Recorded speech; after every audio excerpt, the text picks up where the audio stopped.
Siapapun yang keluar menuntut ilmu, mengajar atau belajar, maka dia di jalan Allah. Di dalam hadis yang lain, siapapun yang keluar menuntut ilmu, ikhlas karena Allah, mengajar atau belajar, maka dia akan mendapatkan pahala haji yang sempurna. Assalamualaikum warahmatullahi wabarakatuh. Berjumpa lagi bersama saya Giri Sepani. Halo semuanya, semoga dalam keadaan sehat walafiat. Walaupun negara kita sedang dilanda musibah COVID-19 yang tidak memungkinkan kita untuk belajar di sekolah, maka kita bisa belajar di rumah dengan berbagai metode pembelajaran yang diberikan oleh guru. Salah satunya adalah pemberian materi pembelajaran dalam bentuk video.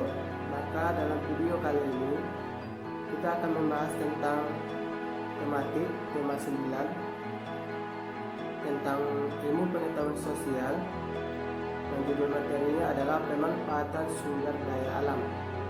Nah, diharapkan kepada siswa-siswi setelah menonton video ini, siswa-siswi semuanya dapat mengetahui jenis-jenis sumber daya alam dalam segi pemanfaatannya dan juga bisa mengidentifikasi pemanfaatan sumber daya alam. Maka silakan disimak baik-baik videonya.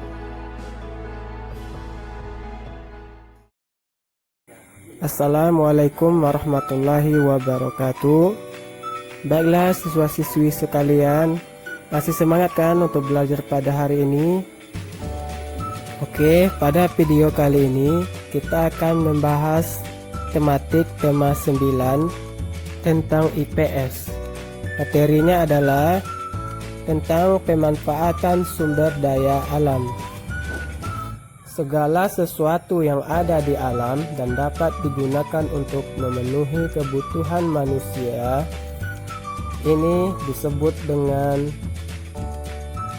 sumber daya alam. Dilihat dari cara pemanfaatannya, sumber daya alam dibedakan menjadi dua. Yang pertama adalah sumber daya alam langsung, yaitu sumber daya alam yang dapat kita nikmatin secara langsung tanpa melalui pengolahan seperti buah-buahan, sayur-sayuran, dan juga makanan pokok seperti jagung.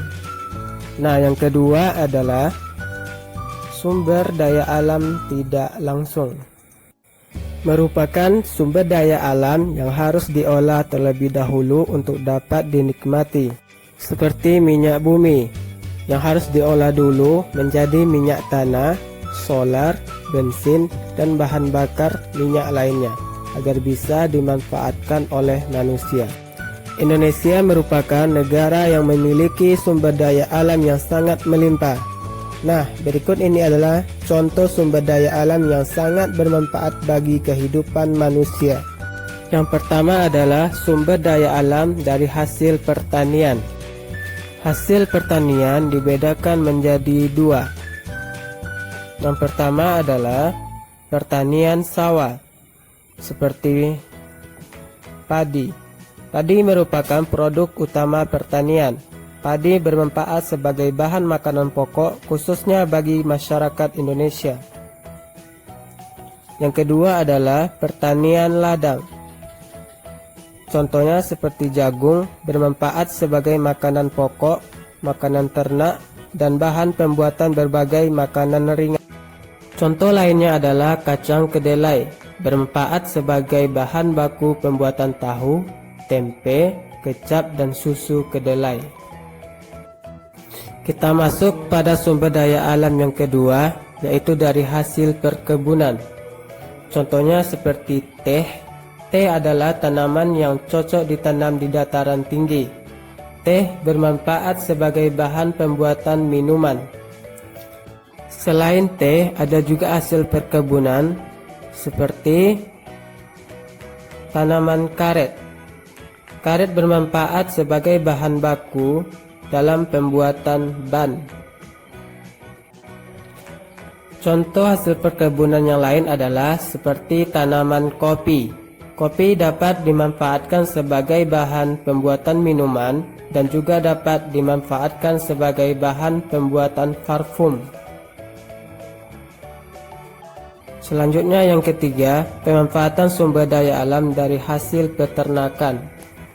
Di Indonesia, manusia ada yang bekerja sebagai peternak, seperti peternakan sapi dan juga peternakan kambing. Daging dan susu sapi dapat dimanfaatkan sebagai makanan dan juga sebagai bahan minuman.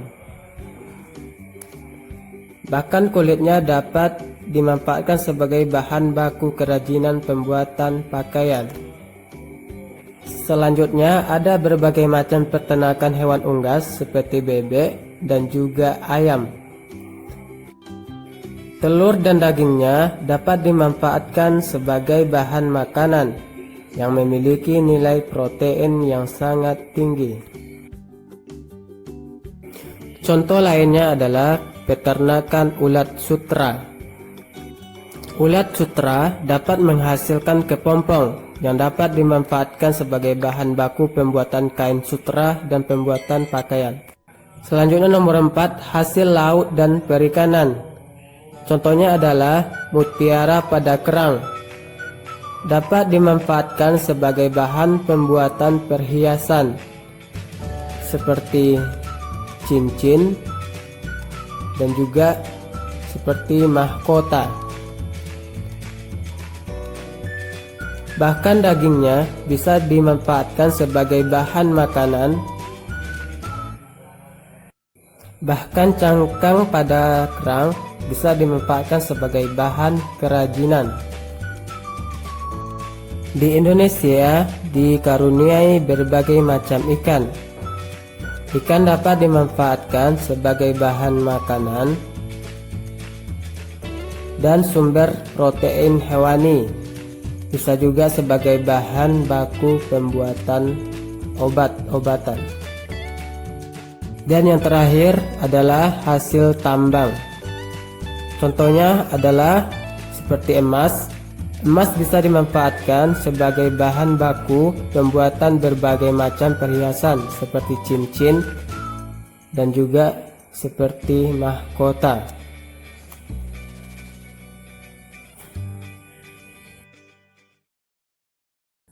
Dari penjelasan tadi dapat kita simpulkan bahwa pemanfaatan sumber daya alam yang pertama dari hasil pertanian seperti padi. Padi bisa kita olah menjadi makanan pokok seperti beras. Yang kedua adalah hasil perkebunan seperti teh. Teh dapat kita olah menjadi minuman. Yang ketiga adalah hasil peternakan seperti kambing. Dagingnya bisa kita manfaatkan sebagai makanan. Dan yang keempat adalah hasil laut dan perikanan seperti kerang. Mutiaranya bisa kita jadikan perhiasan. Dan yang terakhir adalah hasil tambang. Hasil tambang ini seperti emas. Emas kita bisa manfaatkan sebagai perhiasan.